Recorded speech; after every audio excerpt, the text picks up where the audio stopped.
வைத்தாள். தினமும் கோதுமை மாவை மசித்து கடல்கரையில் மீன் பிடிக்கிறவர்களுக்கு விற்று அந்த பணத்தில் தன் குழந்தைகளுக்கு உணவு வாங்கித் தருவாள். ஒரு நாள் அவள் கடல் அருகே மாவு விற்கப் போய் நிற்கும்போது திடீரென ஒரு பறந்து வந்து அவள் தலைமேல் வைத்த மாவை பறித்து பறந்தது. பெண் அழத் தொடங்கினாள். உடைந்த இதயத்துடன் தன் ரப்புக்கு முறையிட்டாள். ஆலிம் அவரிடம் சென்றாள். நடுங்கும் குரலில் கேட்டாள், அல்லாஹ் இரக்கமில்லாதவரா? ஆலிம் மென்மையாக கூறினார், இல்லை மகளே, அல்லாஹ் ஒருபோதும் இரக்கமில்லாதவர் அல்ல. பெண் கூறினாள், அப்போது அல்லாஹ் ஏன் பறந்து என் மாவை எடுக்க அனுமதித்தார்?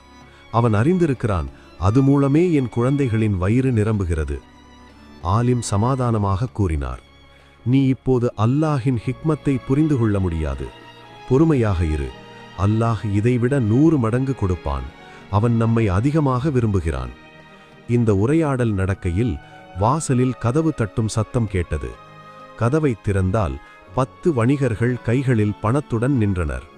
அவர்கள் கூறினர், எங்கள் படகு கடலில் ஒரு கல்லில் மோதியது. படகில் நீர் நிரம்பி நாங்கள் மூழ்கத் தொடங்கினோம். அந்த சமயத்தில் அல்லாஹ்விடம் துவா செய்து வாக்குறுதி அளித்தோம்.